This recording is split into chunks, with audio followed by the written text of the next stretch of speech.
Hey guys, what's up? Welcome to Little Miracle Marshmallows. This is Ashley, and I am just here to give you a few things that you may not know about me, and if you come from the other channel, then you probably do. But anyways, I'm going to. So, just so you know, like what to expect and why I do certain things that I do. I have an untuned ukulele, and it's driving me crazy because I really need to tune it. So first of all, I am blind. I have an eye condition called ROP, which is retinopathy of prematurity. I do wear glasses, but it doesn't. So I can basically see light and shadows without any detail. So like a hand across my face, that's the best way I can explain it. I can see a little bit more out of my right eye. Last time I went to the eye doctor was last year, and I have such amazing doctors, you guys. Like every one of my doctors, I have truly been like blessed with my doctors. They've been so amazing, and I have quite a few. But so with my glasses, I can see out of my left eye a little bit. Like I can tell the phone is in front of me, but my right eye is so much clearer.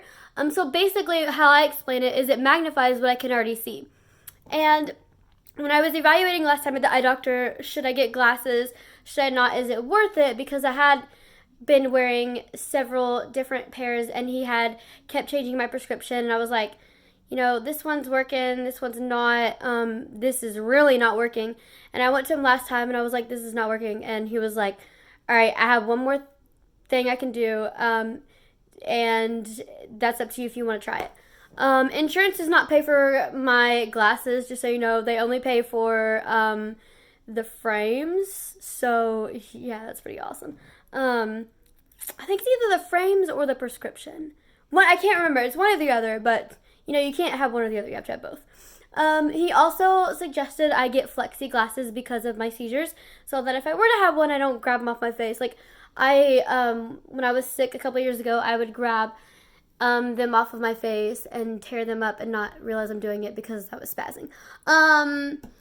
So anyways, so I really like them. They're comfortable, and basically they just help me be able to see beyond what I already can see. Like without them, things are really blurry, and I can see a little bit, but they just help. And so he thought it was a good idea, and I wanted his opinion, and he thought it was worth it. He was like, if you can walk around and they help you see a little bit, then I'd feel safer with that if they're working. If they weren't working, it'd be a different story, but they are. I'd rather he said, do they help you? And I was like, well, yes, when they work, they do. And so that was our answer. So their glasses are not cheap, you guys. Even these little bitty glasses were like $375. So yeah, there you go. So when I was born, I was a preemie baby. I was born about a month and a half early. I was due in April, and I was born in February. And I weighed 3 pounds, 12 ounces. And when I was born, I actually was not born blind, but I was born with a heart condition called tetralogy of Fallot. And I'm not going to go into detail about that in this video. That can be another video, but you can totally Google it or whatever. But it's repaired now at 20 days old. My heart was so bad, I had to have a shunt put in. And I have a scar where that is to basically keep me alive so that when it was time I could do the surgery. So I got the surgery in about a year and a half. Before that, I had what they call TET spells. So I would eat, and I would be like out of breath and stuff. And so feeding was very hard for my parents. But we got through that. I was what they call a blue baby. So, when I would do anything, like even just eating or drinking or whatever out of the bottle, I would get blue because it was tiring. And this was before the surgery. But after the surgery, things drastically changed. It was really hard. One of the doctors was like, there's a 50% chance she's going to make it. And then the heart doctor walked in and said, she's going to make it. It's going to be fine.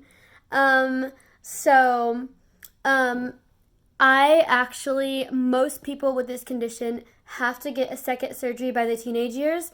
And that is putting in an extra pulmonary valve so that your pulmonary valve does not get too narrow, and then you have heart arrhythmias or you're out of breath when you walk and you just can't do a lot of exercise. Like me getting up and walking to the door would make me out of breath. That would be a bad sign of my heart. Now, me getting up and walking long distances, that is due to another condition I'll go into in a minute. But as my heart wise, I get it checked every year. Right now, it seems to be doing great. The doctors literally, I mean, they're like, I've literally been told you are seriously lucky to be alive, because they don't have anyone else who doesn't, in their offices, who hasn't had the surgery by like 33.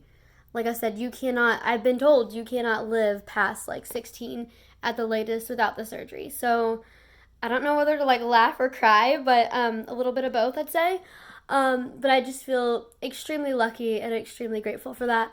And so also I was born, so I didn't have enough oxygen in my brain. So they had to hook me up and give me a lot of oxygen to literally keep me alive. Like, obviously they don't do things to hurt babies and to hurt people and be like, oh, we're going to cause something else to happen. Side note, I understand people get angry, and I'm not trying to be critical, but I hate when people do that, when they're like, oh, now this is messed up because you did this. Well, guess what? I'd rather be alive and blind than to not be here. So I am perfectly fine with that.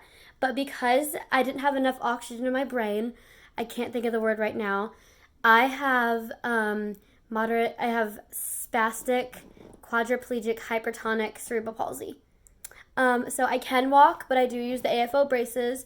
They help keep my legs not as stiff when I'm walking and more so straight, because my legs have a very hard time being flat, especially in the jogger stroller. I do have a wheelchair and a jogger stroller for long distances because it's very hard to walk long distances, and it just hurts everything. I have it's all throughout my entire body, like my back, my legs, my arms, like literally everything. And I also have forearm crutches, and I have a walker that we can choose. It's like a K walker, so it's like a little bitty walker, but we don't want to go any bigger because that would just be too heavy and too much. And I don't use the walker as often. Like my orthopedic doctor, I just saw him a few weeks ago, and he said, literally use that as your last resort, but if you need that, you need to be in the jogger. So, anyways, so I have that. I do wear hearing aids. I have 55% hearing loss in my left ear without my hearing aid, and 50% hearing loss in my right ear without a hearing aid. So with my hearing aids, I can hear pretty good. Sometimes it's hard to hear things, and sometimes it can be hard, but I think I do pretty darn good. So I am a little person. Obviously, I don't have like dwarfism, but I've been to the endocrinologist. I've been prodded and poked and checked out and all kinds of stuff. And literally, we've been told that I am a miracle mystery.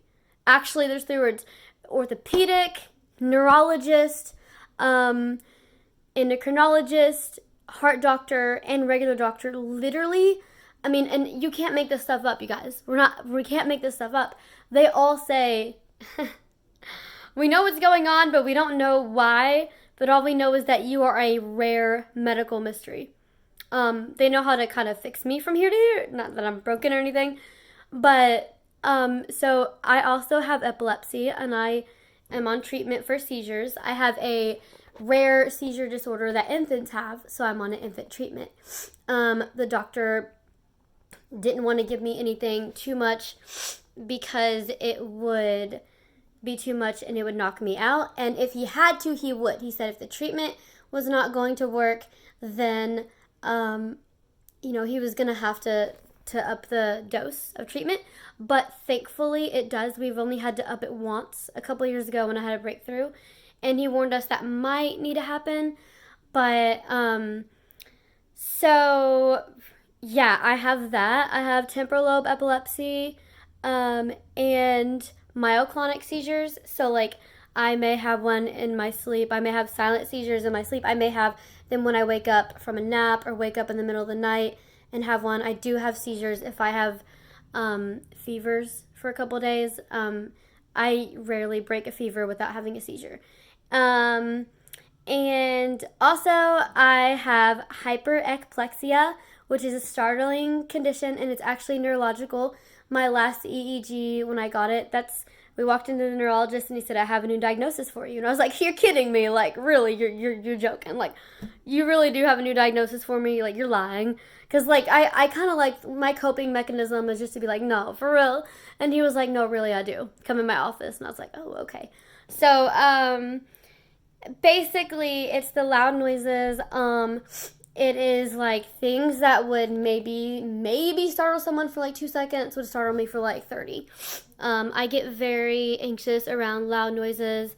And I talked to the doctor. I was like, is there anything I can do about it? And he was like, I mean, it is what it is. Your treatment will help with that, because it did used to be worse. And it honestly did. He said, it can kind of contribute to your seizures. And my seizures also contribute to my cerebral palsy. Imagine that. So basically, I have that, and he said it's a neurological condition, so, it's from your brain. So you have to, just do the best you can. And then a lot of blind and visually impaired people have sensory processing disorder, so I have some sensory stuff. I'm not as bad with change now, but basically most of my sensory stuff is just like, is textures and needing to be calm. That's why we have a weighted vest and a weighted blanket. I don't even wear my weighted vest like all the time. I used to wear it all the time at school, like in college and stuff even, because I would get really, really anxious. But I don't, that's only for like if I'm just feeling really extremely overwhelmed. So we have a few weighted blankets around here, and then, I like to listen to music and like chill and stuff. And so that's a lot of blind people. We got our sensory stuff going on. But so it's nothing that we can't control or whatever, and it's totally fine.